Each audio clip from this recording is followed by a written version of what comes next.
খবর শুনছেন Kolkata news TV থেকে। প্রথমে হেডলাইন। ভারী বৃষ্টির দোষর টর্নেডো, ক্ষণিকের মধ্যে তছনছ হুগলির একাধিক গ্রাম, ব্যাপক ক্ষয়ক্ষতির আশঙ্কা। রাজ্যে ধুমধাম করে পালিত হবে খেলা হবে দিবস। ক্লাবগুলিকে বড় অঙ্কের অনুদানের ঘোষণা রাজ্য সরকারের। হাওড়ায় বিদ্যুৎপৃষ্ট হয়ে তরুণের মৃত্যুতে নড়েচড়ে বসল কলকাতা পুরসভাও, সতর্কতার নির্দেশ মেয়রের। রাজ্যে ডেঙ্গি ম্যালেরিয়ার মোকাবেলায় সব পুরসভাকে বৈঠকে ডাকলেন পুরমন্ত্রী ফিরহাদ। বৃষ্টিতে জল থই থই, কোথাও ডুবলো হাঁটু, কোথাও কোমর। দুদিনের বর্ষণেই জেলায় জেলায় জল যন্ত্রণার ছবি। বিস্তারিত খবরে যাওয়ার আগে ভিডিওটিতে লাইক দিয়ে চ্যানেলটি কলকাতা নিউজ টিভি সাবস্ক্রাইব করে রাখুন। মাত্র কয়েক মিনিটের মধ্যে লণ্ডভণ্ড হয়ে গেল তারকেশ্বর এবং সংলগ্ন ধনেখালির বেশ কয়েকটি গ্রাম। ভারী বৃষ্টির পর টর্নেডোর জেরে একাধিক বাড়ির চালা উড়ে যায়, ভেঙেও পড়ে বেশ কয়েকটি বাড়ি, দুমড়ে মুচড়ে উপড়ে পড়ে একাধিক ছোট বড় গাছ। খবর পেয়ে ঘটনাস্থলে পৌঁছয় দমকল, পুলিশ এবং বিপর্যয় মোকাবেলা বাহিনী। শনিবার ঘড়ির কাঁটায় তখন সন্ধ্যা 6টা। তারকেশ্বরে দামোদর নদ সংলগ্ন জিয়ারা গ্রামের মেঘলা আকাশে হঠাৎ দাঁড় দেখা মেলে। দূর থেকে গ্রামবাসীরা দেখতে পায় সরু হয়ে পাকিয়ে আকাশে উঠছিল ঝড়ের মতো কিছু। আশেপাশে খড়কুটোর মতো অনেক কিছুই উড়ছিল। কিছুটা কাছে আসার পর সকালে বুঝতে পারেন ওটা টর্নেডো। স্থানীয় সূত্র জানা গেছে, এদিন সন্ধ্যায় তারকেশ্বরের জিয়ারা গ্রাম থেকে টর্নেডো সূত্রপাত ঘটে। শুরু হয় ঘূর্ণিঝড়। কয়েক মিনিটে তছনছ হয়ে যায় জিয়ারা গ্রাম। ধীরে ধীরে টর্নেডো এগিয়ে যায় ধনেখালির দিকে। অবশেষে শক্তি কমে আসে। ধনিয়াখালী নিশ্চিন্তপুর হয়ে বর্ধমানের দিকে সরে যায় টর্নেডো।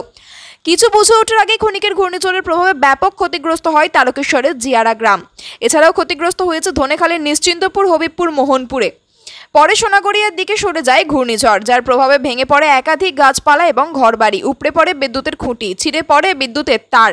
স্থানীয় বাসিন্দারা জানিয়েছেন, হঠাৎ করে একটা ঝড় পাক দিয়ে উঠল, এরপর নিমেষে সব তছনছ করে দিয়ে চলে গেল। ক্ষয়ক্ষতি হয়েছে অনেক বাড়ির টিনের চাল। খবরে জানিয়েছেন, হঠাৎ করে একটা ঝড় পাক দিয়ে স্থানীয় বাসিন্দারা নিমেষে সব তছনছ করে দিয়ে চলে গেল। ক্ষয়ক্ষতি হয়েছে অনেক বাড়ির টিনের চাল, খড়ের চাল, গাছ ইত্যাদি খড়কুটোর মতো ঝড়ের দাপটে আকাশে উঠতে দেখা গেছে। এই প্রসঙ্গে সন্তোষপুর গ্রাম পঞ্চায়েতের প্রধান রাজকুমার সাঁতরা বলেছেন, সন্তোষপুরে প্রায় 20টা বাড়ির চাল উড়ে গেছে, 15টা বড় বড় গাছ ভেঙে পড়েছে, বিদ্যুতের তার ছিঁড়ে গেছে। প্রশাসনের সহযোগিতায় উদ্ধার কার্য শুরু হয়েছে। আগামী 16 আগস্ট রাজ্যে পালিত হবে খেলা হবে দিবস। তার আগে ক্লাবগুলির জন্য সুখবর। সমস্ত অনুমোদন প্রাপ্ত ক্লাবকে 15,000 টাকা করে অনুদানের ঘোষণা করল রাজ্য সরকার।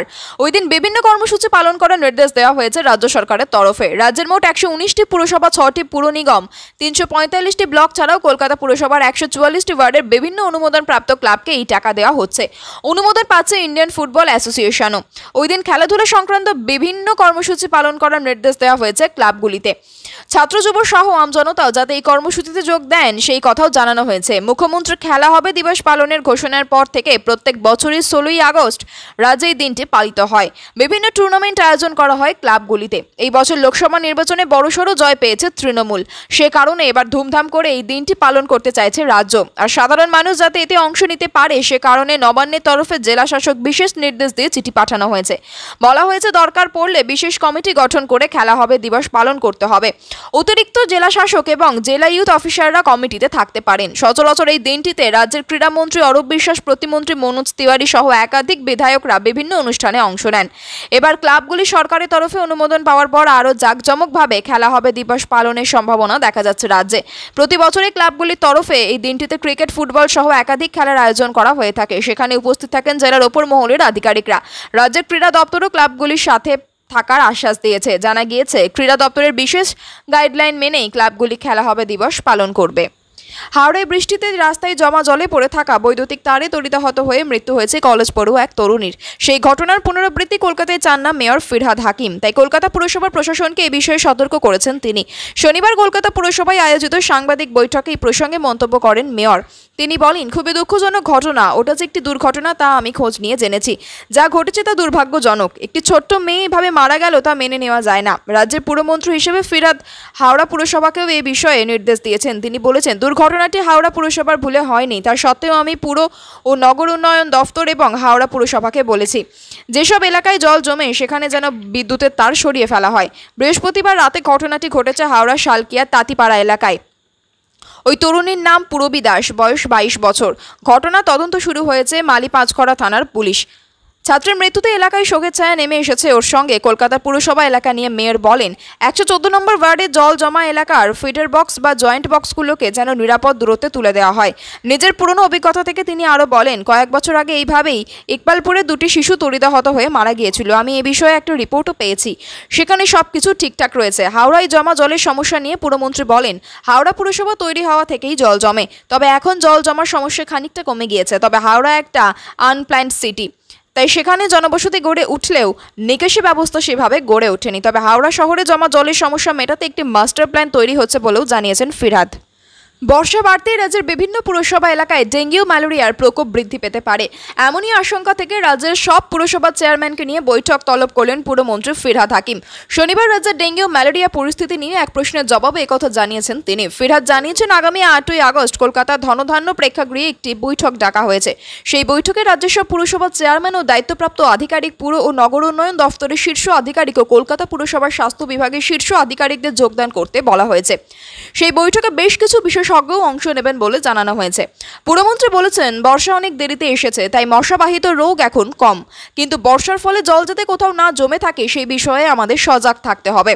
যে বৈঠক ডাকা হয়েছে সেখানে পুরসভাগুলিকে ডেঙ্গি এবং ম্যালেরিয়া কিভাবে নিয়ন্ত্রণ করতে হবে সেই বিষয়ে বেশ কিছু পরামর্শ ও নির্দেশ দেওয়া হবে। কলকাতা পুরসভা এলাকায় 28শে জুলাই পর্যন্ত ডেঙ্গি আক্রান্তের সংখ্যা 204। গত সপ্তাহে 20 জন আক্রান্ত হয়েছেন ডেঙ্গিতে। কলকাতা পুরসভা স্বাস্থ্য বিভাগের দাবি, গত বছরের তুলনায় এখনো পর্যন্ত আক্রান্তের সংখ্যা 40% কম। ম্যালেরিয়ায় আক্রান্তের সংখ্যা 1093। গত সপ্তাহে ম্যালেরিয়া আক্রান্ত হয়েছেন 139 জন। এক্ষেত্রেও আক্রান্তের সংখ্যা গত বছরের তুলনায় 53% কম। এই প্রসঙ্গে মেয়র বলেন, বর্ষা এসেছে, তাই এখনই ডেঙ্গি ম্যালেরিয়া বাড়বে না। যেখানে জল জমা রয়েছে সেখান থেকে বৃষ্টির নতুন জল পুরনো জলকে বার করে দিচ্ছে। যখন বৃষ্টি থামবে তখনই আসল চ্যালেঞ্জ। তখন জমে থাকা জল দ্রুত সরাতে না পারলে ডেঙ্গি ম্যালেরিয়ার আক্রান্তের সংখ্যা বাড়বে। তিনি আরও বলেন, ম্যালেরিয়া ও ডেঙ্গির পরিস্থিতি নিয়ন্ত্রণে থাকলেও আমরা এখনো সন্তুষ্ট নই। আমরা আমাদের কাজ চালিয়ে যাব যাতে পরিস্থিতি হাতের বাইরে চলে না যায়। বুধবার থেকেই অল্প বিস্তর শুরু হয়েছিল, তারপর বৃহস্পতি শুক্রে গাঙ্গেয় দক্ষিণবঙ্গে আরও বেড়েছে বৃষ্টি। নাগারে বৃষ্টিতে বিপর্যস্ত নগর জীবন। দমদমের পাতিপুকুর আন্ডারপাস থেকে শুরু করে রাজারহাট, চিনার পার্ক সহ কলকাতা শহরতলির একাধিক রাস্তায় জল জমে গিয়েছে। একই ছবি দক্ষিণবঙ্গের বাকি জেলাগুলিতেও। বিভিন্ন জায়গায় চাষের জমিতে জল ঢুকে গিয়েছে, বিঘার পর বিঘা ধান ক্ষেত চলে গিয়েছে জলের তলায়। গত কয়েকদিনের নাগারে বৃষ্টিতে জল যন্ত্রণার এই ছবি উঠে এসেছে দক্ষিণের একাধিক জেলা থেকে। বৃষ্টির জেরে বীরভূমের কঙ্কালীতলায় শুক্রবার থেকে 1 হাঁটু জল জমে গিয়েছিল, মন্দির গর্ভগৃহ পর্যন্ত উঠে যায়, যার জেরে শুক্রবার রাতে বন্ধ করে দেওয়া হয় সতীপীঠের গর্ভগৃহ। শনিবার সকাল থেকে কোপাই নদীর বর্ধিত জল একটু একটু করে কমতে শুরু করেছে, ফলে কঙ্কালীতলা মন্দির চত্বরেও জমে থাকা জল নামতে শুরু করেছে। কোপাইয়ের জল বেড়ে যাওয়ার কারণে শুক্রবার বন্ধ করে দেওয়া হয়েছিল গোয়ালপাড়া সেতুও, সেখানেও শনিবার জল নামতে শুরু করেছে। ময়ূরাক্ষী নদীতেও জলস্তর বেড়ে যাওয়ার কারণে বন্ধ করে দেওয়া হয়েছিল সাঁইথিয়ার ফেরিঘাট। এখন জলস্তর নামতে শুরু করেছে বটে, তবে ফেরিঘাট এখনো চালু হয়নি। সাঁইথিয়ার সঙ্গে রামপুরহাটের সংযোগের ক্ষেত্রে অন্যতম 2টি প্রধান মাধ্যম হলো ময়ূরেশ্বর উপর একটি সেতু এবং ফেরিপথ, তবে সেতুতে কাজ চলার কারণে আগে থেকেই তা বন্ধ রয়েছে। এখন বৃষ্টির দুর্যোগে ফেরিঘাট বন্ধ থাকায় সমস্যায় পড়েছেন এলাকাবাসী। বন্ধ হয়েছে জয়দেবের কাছে অজয় নদীর ওপর ফেরিঘাটও। ফেরি চলাচল বন্ধ থাকায় সেখানেও দুর্ভোগের মধ্যে পড়তে হচ্ছে সাধারণ মানুষকে। নদীগুলিতে জলস্তর বেড়ে যাওয়ার কারণে শুক্রবার বীরভূমের একাধিক রাস্তায় জল জমে গিয়েছিল, তবে জেলা প্রশাসন সূত্রে খবর শনিবার থেকে সেই জমে থাকা জল কমতে শুরু করেছে। লাপুরবাসীর উদ্বেগ বাড়াচ্ছে কুয়ে নদীর পরিস্থিতি। গত কয়েকদিনের বৃষ্টিতে নদীর জল অনেকটাই বেড়েছে। এরপর যদি আরও জল বাড়ে তবে নদীর বাঁধ ভেঙে লাভপুরের 15টি গ্রাম ভাসতে পারে বলে আশঙ্কা এলাকাবাসীর। হুগলি জেলার পুরসুরার সোদপুর এলাকায় একাধিক এলাকা জলমগ্ন হয়ে পড়েছে। ধানক্ষেত, সবজি ক্ষেত থেকে শুরু করে বিঘার পর বিঘা চাষের জমি জলের তলায় চলে গিয়েছে। কোথাও হাঁটু সমান তো কোথাও কোমর সমান জল জমে গিয়েছে। আরামবাগ চাপাডাঙ্গা সংযোগকারী রাস্তার দুপাশে গ্রামগুলিতে জল জমতে শুরু করেছে। জল ঢুকেছে বলাগড়ের একতারপুর এলাকায় চাষের জমিতেও। খানাকুলের রায়বার গ্রামে নাগারে বৃষ্টিতে ভেঙে পড়েছে একটি দোতলা মাটির বাড়ির একাংশ। জেলা প্রশাসন সূত্রে খবর, গত দুদিনে হুগলি জেলায় 170 মিলিমিটার বৃষ্টি হয়েছে। দক্ষিণ 24 পরগনার বারুইপুর শহরেও কার্যত জল থই থই অবস্থা। পুরো এলাকার বেশিরভাগ রাস্তায় জলের তলায়। পাম্প বসিয়ে জল নিকাশের চেষ্টা চালাচ্ছেন পুরসভার কর্মীরা। নিত্যদিনের বাজার করতেও বেগ পেতে হচ্ছে এলাকাবাসীর। নাগারে বৃষ্টিতে বারুইপুরের মাস্টারপাড়া এলাকায় 1 হাঁটু জল জমে গিয়েছে।